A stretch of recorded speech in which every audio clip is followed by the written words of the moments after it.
Assalamualaikum, bersama saya lagi Cikgu Khairi dalam pembelajaran secara maya. Okey, untuk kelas minggu ini Prinsip Akaun tingkatan 5. Okey, so syarat pembelajaran maya, yang pertama, pelajar perlu melihat video yang telah diberikan oleh guru. Selepas itu, sebaran persoalan, pertanyaan boleh menanyakan dalam grup WhatsApp yang telah disediakan.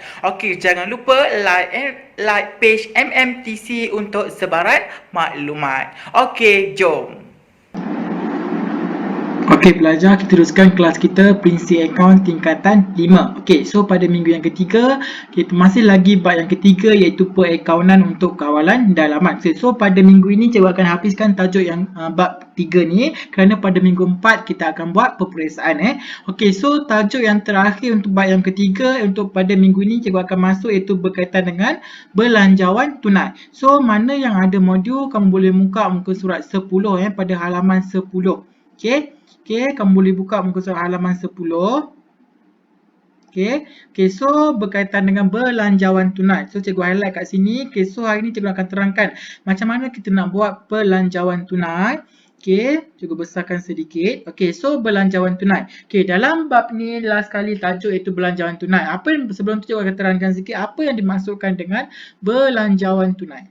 Okey, belanjawan tunai merupakan penyata yang merekodkan anggaran penerimaan. Okey, kita akan rekodkan anggaran penerimaan dan anggaran pembayaran. So, ingat, ada penerimaan dan juga ada pembayaran. Okey, untuk penerimaan ni kita terimakan duit. Contohnya hasil lah. Kita akan tingkatkan kita punya akaun kita. Manakala pembayaran, kita akan kurangkan kita punya perakaunan kita lah, akaun kita Okey, perniagaan secara sistematik bagi sesuatu tempoh tertentu seperti sebulan, suku tahun, setengah tahun dan juga setahun. Okey, faham? Itu ialah maksudnya ialah belanjawan tunai.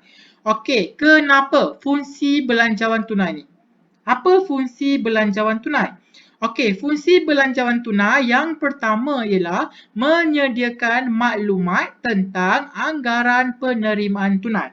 Okey, so fungsi yang pertama, kita sediakan maklumat tentang anggaran penerimaan tunai, lepas tu pembayaran tunai dan baki tunai bagi satu tempoh tertentu. Okay, itu fungsi yang pertama tolong ingat selalu ditanya kertas 1 pelajar. Okey, tolong ambil perhatian Okey, yang kedua ialah membantu perniaga.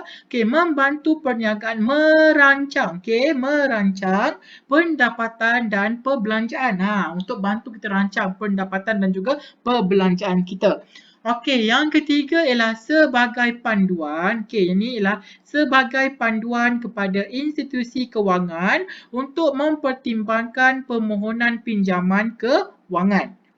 Sebagai panduan kepada institusi kewangan untuk mempertimbangkan permohonan pinjaman kewangan Okey, seterusnya ialah mengukur keupayaan tunai sesebuah perniagaan. Okey, yang ni cikgu nak kamu ingat 3 je lah untuk fungsi belanjawan tunai. Kamu ingat semua? Susah kan? So cikgu harap kamu boleh ambil yang mana yang senang 3. Okey, yang keempat, mengukur keupayaan tunai sesebuah perniagaan. Okey, boleh? Okey, untuk I pula ialah membantu perniagaan mengawal aliran masuk dan aliran keluar wang mengikut keutamaan serta berjimat cermat. Okey. Yang F pula ialah membolehkan perbandingan dibuat antara pendapatan dan perbelanjaan sebenar dengan anggaran yang dibuat melalui belanjawan tunai. So maknanya kita tengok apa belanjaan yang kita buat dengan yang sebenar. Sama tak anggaran kita dengan anggaran sebenar? Mesti tak sama cikgu rasa. Mesti ada lebihnya, betul tak? Kita akan lebih daripada anggaran kita. Contohnya kita bajet, contohnya 300 bulan ni untuk belanja. Tapi akan lebih daripada 300, maknanya kita lebih daripada bajet lah. Itu maksud melebihi bajet. Kalau kurang daripada bajet anggaran tu, maknanya kita akan spend dalam kurang daripada 300 lah. Itu maksud dia sebenarnya. Okey, boleh pelajar? Okey, itu merupakan fungsi. So cikgu nak kamu tolong ingat 3. Okey, sahaja untuk fungsi belanjawan tunai ni. Okey, boleh? Okey, so cikgu harap kamu faham berkaitan dengan belanjawan tunai. Okey, seterusnya kita pergi pada halaman seterusnya, itu halaman yang ke-11. Okey, ini merupakan format belanjawan tunai Dalam belanjawan tunai dia ada format dia. Okay, so item yang pertama ialah item bahagian penerimaan. Cikgu dah terangkan tadi, mesti ada penerimaan dan juga pembayaran. Ingat, kalau penerimaan, kamu kena tambah semua penerimaan sebab kita terima duit. Duit kita masuk dalam akaun kita. Hasil kita dapat. Okay, boleh? Okay, yang berkaitan dengan item bahagian penerimaan yang ada ialah jualan tunai. Yang kedua ialah akaun belum terima, pinjaman, faedah dan juga modal. Okay, boleh? Okay, item yang kedua ialah bahagian pembayaran pula. Apa yang ada dalam item bahagian pembayaran?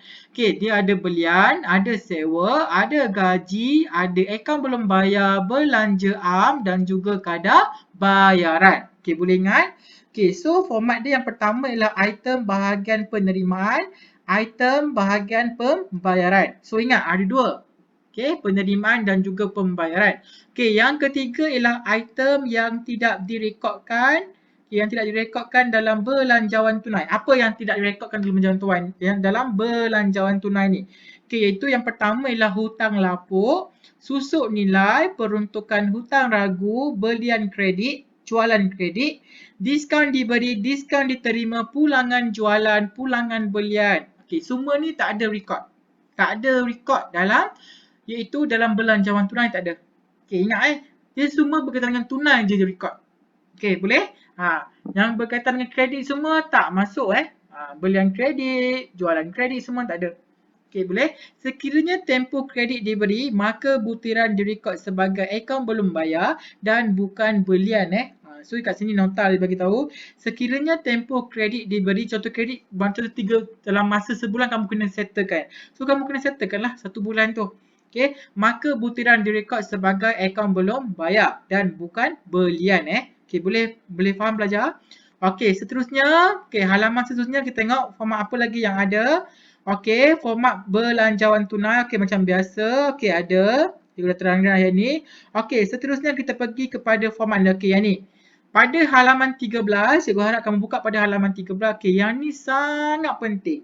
Sangat penting sebab apa? Yang ini merupakan format belanjawan tunai bagi 3 bulan berakhir. Selalunya soalan dia akan turun kamu buat 3 bulan lah. Contohnya Januari, Februari, Mac. 3 bulan selalunya. Tak ada buat sebulan je. Okay. So kita mula dengan. So ingat tajuk dia ialah belanjawan tunai bagi 3 bulan berakhir. 3 bulan berakhir bila? Okay. Okay, so mesti ada kolom butiran and then kolom bulan lah. Bulan Januari, Februari dan juga Mac. Contoh soalan ni dia start pada Januari, Februari dan juga Mac. Okay, so A ialah, tengok bahagian A cikgu highlight ni. Yang pertama, kamu kena letak dulu ialah baki BB. Okay, baki BB ni dekat mana? Baki permulaan dia. Modal dia berapa? Dalam soalan dinyatakan berapa So, kamu letak terus kat sini. Okey, lepas tu kamu tulis terus penerimaan. Okey, seterusnya ialah di bawah ini ada penerimaan. Okey, masuk semua penerimaan duit. Kita dapat duit berapa letak? Apa item yang kita masuk? Okey, contoh kat sini mesti ada jualan tunai. Okey, akaun belum terima, pinjaman, faedah dan juga modal. Okey, boleh? Okey, seterusnya ialah kamu totalkan jumlah penerimaan. Total kat sini. Jumlah penerimaan. So, cara dia first, kamu kena settlekan dulu untuk bulan Januari dahulu sampai last sekali. Sampai kamu dapat baki HB. Okay. Okay, selepas itu, kamu masukkan pembayaran. Okay.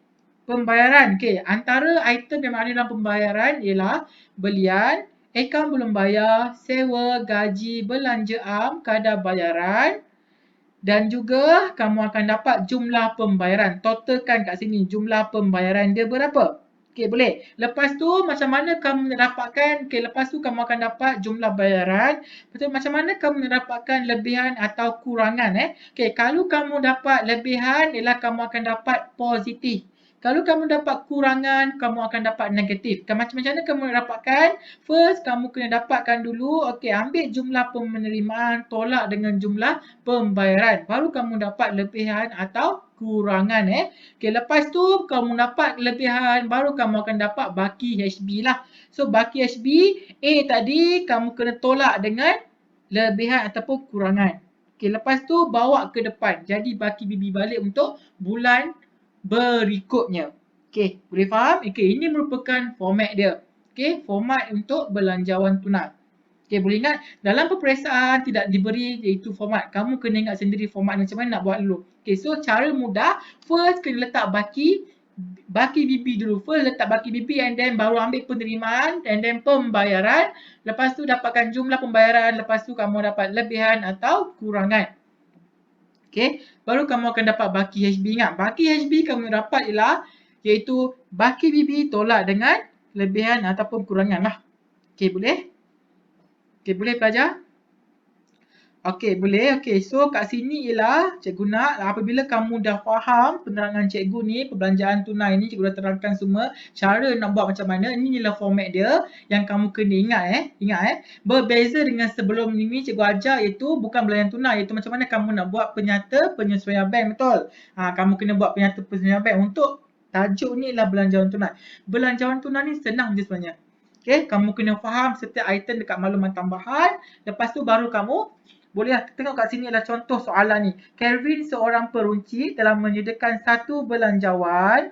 Kita tengok contoh soalan. Okey, Kelvin seorang peruncit telah menyediakan satu belanjawan tunai bagi 3 bulan berakhir kat sini. 3 bulan berakhir 31 Mac 2016. So, dia start pada Januari, Februari dan juga Mac lah. Okey, boleh? So kat sini ialah dekat maklumat tambahan. Dia akan bagi tahu kat sini. Okey, maklumat tambahan. So soalan dia ialah kamu kena faham dulu dekat maklumat tambahan and then baru kamu boleh lengkapkan dia punya jadual ini. Okey, boleh pelajar? Okey, baru kamu boleh lengkapkan dia punya jadual ni. So cara dia ialah kamu kena settlekan setiap bulan dulu Contohnya Januari. Habiskan Januari sampai kamu dapat baki HP, lepas tu pindahkan ke bulan berikutnya jadi baki BB. Okey, boleh pelajar? So, cikgu harap kamu faham apa yang cikgu terangkan sini. Okey, lepas tu cikgu nak kamu buat soalan Kelvin ni dalam modul kamu. Selepas tu, sebarang persoalan kamu boleh tanya dalam grup WhatsApp yang telah disediakan. Okey, boleh? So, untuk bab ni itu sahajalah yang kamu kena tahu. Dalam bab 3 ni, 2 akaun yang kamu buat. Yang pertama ialah penyata penyesuaian bank. Yang kedua ialah kamu kena buat belanjawan tunai. Itu sahaja. Okey. Boleh belajar? Okey, cikgu harap kamu faham dengan cikgu, kamu buat soalan ni. Nak faham, tolong. Cikgu minta tolong sangat-sangat. Kalau kamu nak faham, kamu buat latihan yang telah cikgu sediakan dalam modul tersebut. Kalau kamu tak faham, tanya cikgu. Okey, tanya dekat mana kamu tak faham. Cikgu boleh terangkan. Tanya dekat grup WhatsApp. Okey, boleh? So, cikgu stop dulu kelas untuk minggu ni. So, cikgu harap kamu prepare untuk minggu hadapan, iaitu untuk peperiksaan untuk bulan April Cikgu harap kamu beri kerjasama dan dapat menjawab soalan yang cikgu sediakanlah. Okey, so cikgu akhiri kelas kita di sini dulu. Sekian, terima kasih. Assalamualaikum.